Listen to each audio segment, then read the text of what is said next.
Steel lesson YouTube channel එකේ Excel video series එකේ තවත් එක් වීඩියෝ එකකට ඔයාව සාදරයෙන් පිළිගන්නවා. ඉතින් අපි අද වීඩියෝ එකේදී කතා කරන්න බලාපොරොත්තු වෙන්නේ මේ Microsoft Excel වල එන VLOOKUP සහ XLOOKUP කියන ෆන්ක්ෂන් දෙක අතර වෙනස සහ XLOOKUP කියන දේ භාවිතා කරලා අපි දේ කාර්යක්ෂම කරගන්නේ කොහොමද කියන දේ තමයි අපි මේ වීඩියෝ එකේදී කතා කරන්න බලාපොරොත්තු වෙන්නේ. XLOOKUP ගැන දන්න සියලුම දේවල් ඔයාලට මේ වීඩියෝ එකෙන් දැනගන්න පුළුවන්කම තියෙනවා. එහෙනම් අපි යමු වීඩියෝ එකට. හොඳයි ඔයාලට මේක පැහැදිලි කරන්න මම මේ වගේ ඩේටා සෙට් එකක් මේකට ඇස්ති කරගත්තා. එතකොට මේ ඩේටා සෙට් එක භාවිතා කරලා කොහොමද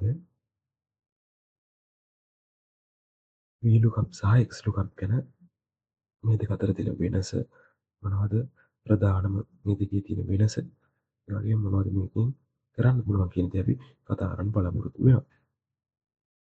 විශේෂයෙන් මතක් කරන්න ඕනේ මේ XLOOKUP කියන එක 2007ට අත සහ ඊට පරණ වර්ෂන් වල මේක නෑ ඇත්තටම අලුත් ඔෆිස් පැකේජ් වල තමයි මේ XLOOKUP කියන ෆන්ක්ෂන් එක තියෙන්නේ.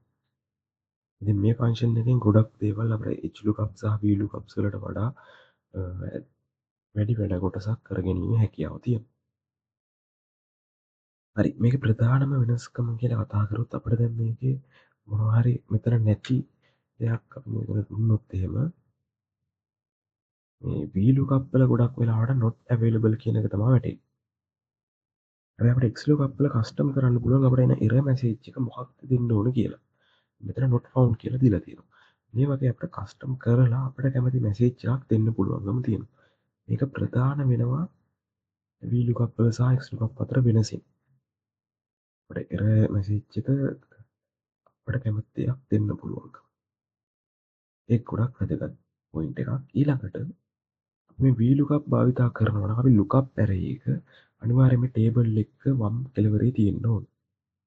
මොකද දැන් මේක lookup කරනවා නම් අපිට ඊට වඩා වම් පැත්තට වෙන්න තව කොලම් එකක් තිබුණොත් අපිට ඒක lookup කරන්න බෑ.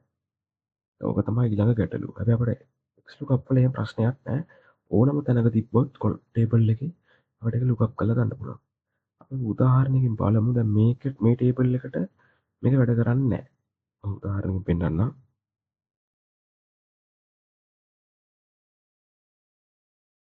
ඔය තියෙන අපි කලින් ගහපු එක මේක ටේබල් එක වෙනස් කරලා තියෙන්නේ. මෙතන මේ විදිහට දුන්නොත් VLOOKUP lookup array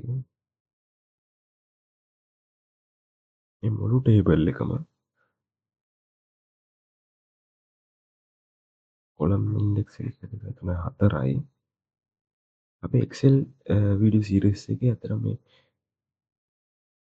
lookup function එක අපි මේ VLOOKUP සහ HLOOKUP කියන දේ ගැන හොඳ වීඩියෝ එකක් කරලා තියෙනවා කලින්. ඔයාලට ඒක මෙතනින් දකින්න ලැබෙයි කාඩ් එකක්. ඒකෙන් ගිහින් ඔයාලට ඒ දේ බලන්න පුළුවන්. ඒකෙන් ගොඩක් දේවල් ඉගෙන ගන්න පුළුවන්. මේ දේ කොහොමද ෆන්ක්ෂන් කරන්නේ? VLOOKUP සහ HLOOKUP අතර වෙනස මොකක්ද? ඒ දෙක ගැන හොඳ වීඩියෝ එකක් තියෙනවා. views ගානක් තියෙනවා. මේ වීඩියෝ එකත් ඔයාලා බලලා නැත්නම් ඔයාලට පුළුවන් බලන්න. ඊට පස්සේ මේ වීඩියෝ එකෙන් ඔයාලට VLOOKUP සහ HLOOKUP අතර වෙනස අවබෝධ කරගන්න පුළුවන්. හරි දැන් මම මෙතන extract match තමයි දෙන්නේ මෙතන. මේක දීලා එන්ටර් එකක් දුන්නාම not available කියලා එනවා. මේක තමයි මම කිව්ව ප්‍රධාන ගැටලුව. මේකේ වම් පැත්තෙන් තව කොලම් එකක් තියෙන නිසා. HLOOKUP වලට නම් මේ ප්‍රශ්නේ වෙන්නේ නැහැ. අපි දැන් මේ VLOOKUP එක නැවතත් බලමු නම් මේ ටේබල් එකේ මේ ටේබල් එකට දුන්නොත් මේ වම් කොලම් එක අයින් කරලා ඒකට මම මෙතෙන්ට ගිහින් මේ විදියට ටේබල් එක වෙනස් කරනවා මෙන්න මේ විදියට. අන්න එතකොට අපිට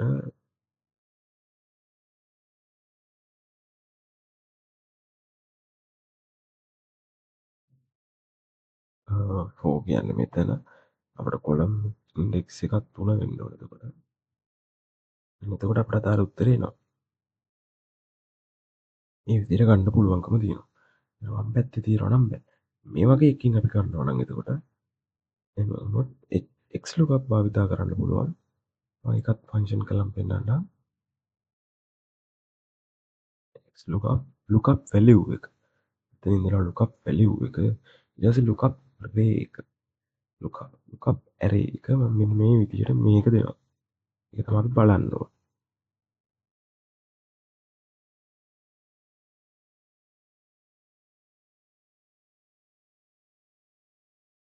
ඊට පස්සේ රිටර්න් ඇරේ මම මේක දෙනවා.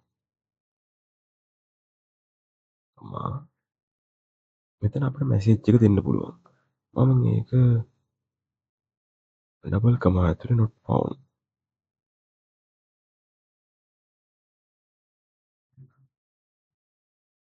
මොන විදියට එනවා. මෙතන නැති දෙයක් නම් මෙතන not found කියලා එනවා. ඕක තමයි එතකොට මේකෙදි ප්‍රධාන වෙනස. ඒවා VLOOKUP නම් භාවිතා කරේ මෙච්චර දවසක්. ඔයාලට පුළුවන් XLOOKUP භාවිතා කරලා ඔයාගේ වැඩේ efficiency එක වැඩි කරගන්න. ඔයාගේ අදහස කමෙන්ට් එකක් දාන්න XLOOKUP පාවිච්චි කරලා තියෙනවා නම් කලින්. තවත් මේ වගේ ඉන්ට්‍රස්ටිං වීඩියෝ එකකින් හමු වෙමු. සියලු දෙනාට සුබ දවසක්.